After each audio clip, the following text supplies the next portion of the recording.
ସାଙ୍ଗମାନେ ଜୟ ଜଗନ୍ନାଥ। ଆଶା କରୁଛି ଭଲ ଥାନ୍ତି ତମ ଭଲରେ ଆମେ ଅଛ।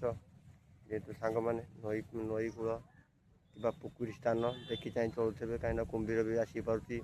ଏପଟେ ରହୁଛି ନଈ, ଏପଟେ ରହୁଛି ପୋଖରୀ ଦେଖିପାରୁଥିବେ। ଯେହେତୁ ଏପଟେ ନଦୀ ରହୁଛି, ଏପଟେ ପୋଖରୀ ରହୁଛି, ମଝିରେ ରହୁଛି ଡିଆଁଟା ରହୁଛି ଦେଖିପାରୁଥିବେ। ଜାଲ ବି ଦିଆହେଇଛି କୁମ୍ଭୀର ପାଇଁ। ଯେହେତୁ ଯେଉଁମାନେ ଚଳାପଚଳ କରୁଛନ୍ତି ଖୁବ୍ ସାବଧାନରେ ରୁହନ୍ତୁ, ଖୁବ୍ ହୁସିଆରରେ ରୁହନ୍ତୁ। ପୋଖରୀ ହେଉ ବା ନାଳି ହେଉ, ଯେକୌଣସି ପାଣି ସ୍ଥାନ ହେଉଛି ସାବଧାନରେ ରୁହନ୍ତୁ, ଦେଖି ଚାହିଁକି କାମ କରନ୍ତୁ। ଦେଖିପାରୁଥିବେ କେଉଁଭଳି ଜାଲି ଆମର ଦିଆହେଇଛି କୁମ୍ଭୀର ପାଇଁ।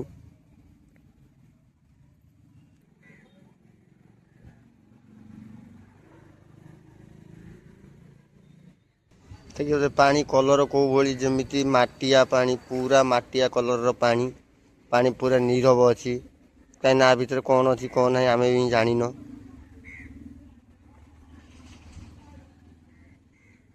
ସବୁ ବନ୍ୟା ପାଣି ଦେଖିପାରୁଥିବେ। ଯେହେତୁ